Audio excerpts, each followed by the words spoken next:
শুভ দুপুর বন্ধুরা, চলে এসেছি খাবার টেবিলে। সবাইকে খাইয়ে দাইয়ে স্নান করে পুজো দিলাম, পুজো দিয়ে এবার খাওয়া দাওয়া শুরু করবো। সবার খাওয়া হয়ে গেছে, এবারে আমি শুধু খাবো একা একা। দেখুন আমি কি রান্না করেছি আজকে। সাদা ভাত, থোড় ভাজা, ছোটো মাছ ভাজা, ঢ্যাঁড়স ভাজা, গন্ধপাতা বাটা, লেবু, আর হচ্ছে ছোটো মাছের ঝোল।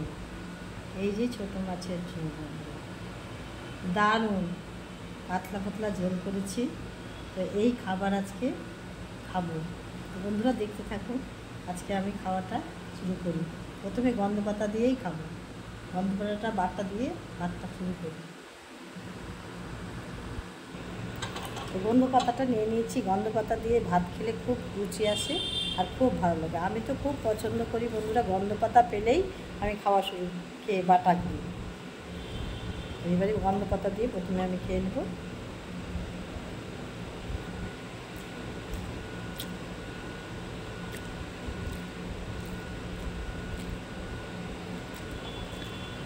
বাটাটা এত সুন্দর হয়েছে না, বলে বোঝাতে পারবে না।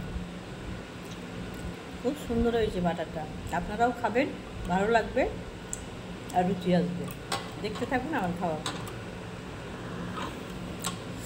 এবারে আমি থোড় দিয়ে খাবো আর মাছ ভাজা দিয়ে, লাস্টে মাছের ঝোল দিয়ে খাবো। থোড় দিয়ে মেখে নিলাম।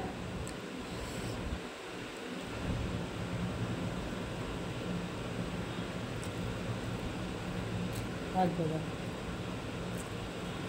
ভালো লাগে।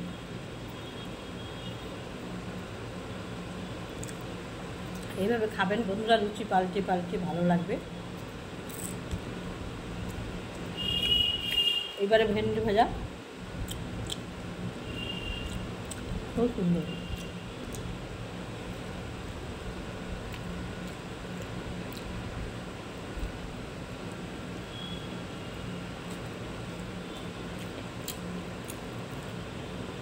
এবার মাছের ঝোল দিয়ে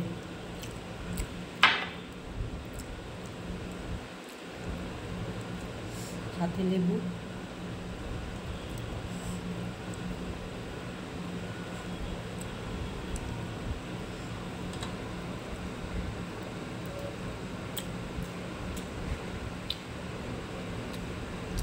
ছোটো মাছের ঝোল দিয়ে লেবু যা লাগে বন্ধুরা, আপনারা অবশ্যই খাবেন, স্বাদ বুঝবেন।